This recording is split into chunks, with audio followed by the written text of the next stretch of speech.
What's up, y'all? It's your boy, Telvers again, your modern day David. Welcome back to the channel. I got an important message for you today. Today we're going to be talking about why it's good to be a tree planted by the waters. I'm going to give you 3 reasons why you should be a tree planted by water. So, what does it mean to be a tree planted by water?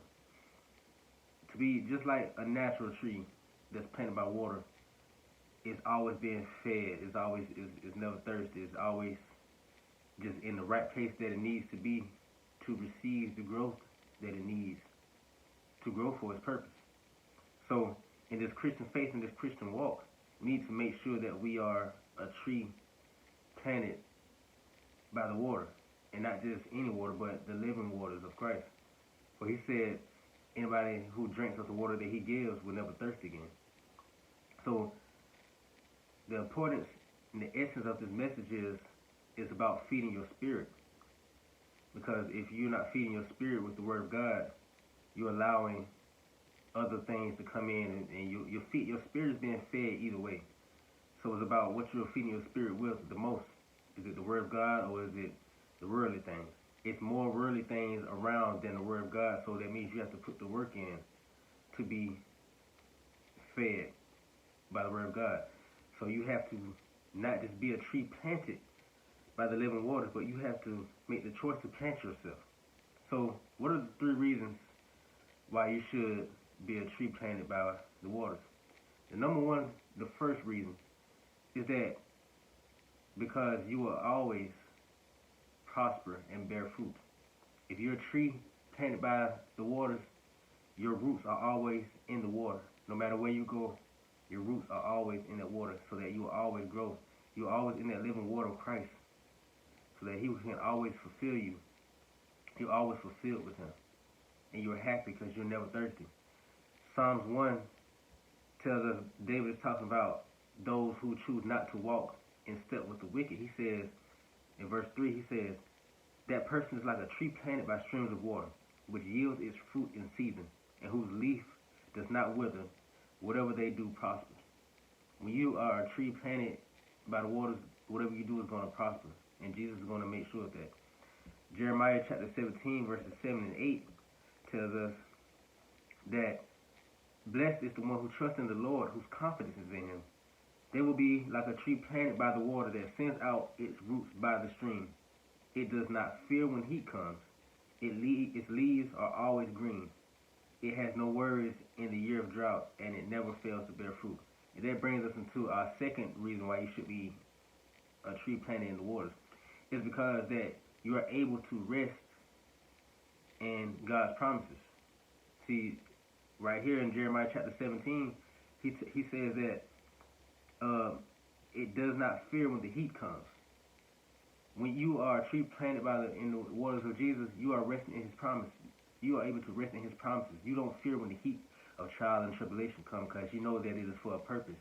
You're able to rejoice in your trials, like the Bible tells us to, and that you are able to know and wait it out with patient endurance and perseverance, and know that it is God producing a perfect work in you, producing that teleos moment in your life. Matthew chapter 11, verses 28 through 30, Jesus tells us, he says, come to me, all you who are weary and burdened, and I will give you rest. Take my yoke upon you and learn from me, for I am gentle and humble in heart, and you will find rest for your souls. For my yoke is easy, and my burden is light. Once you're yoked to Jesus, once you're planted by in his living waters, life gets tough sometimes, yes, but it's also easy because you're able to rest in his promises. You find rest in Jesus.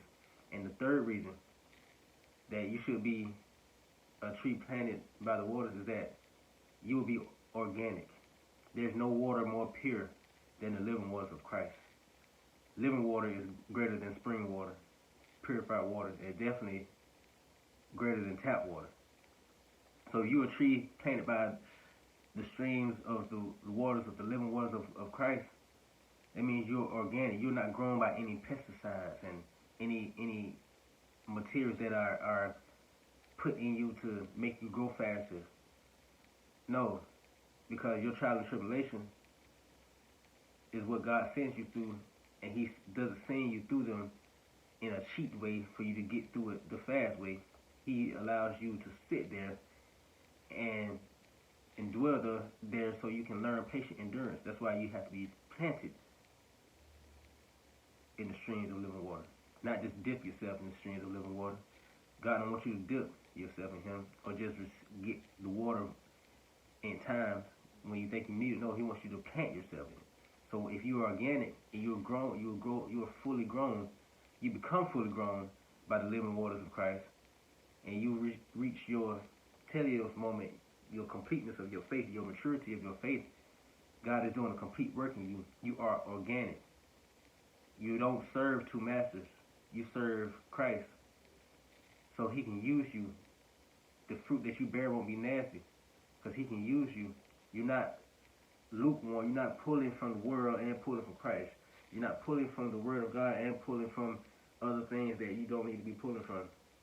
You're not trying to mix in the Word of God and astrology. You're not trying to mix in the Word of God with moon rituals and all types of stuff, trying to fit your purpose and make it seem right, or make your sin right, try to justify your sin. No, you're planted by the living waters. And since you are planted by the living waters, you are organic. And you are becoming a big tree which provides shade for others who are weak and who are hurt. And that shade will lead them to Christ. Be a tree planted by the living waters and let Christ use you. Y'all be blessed.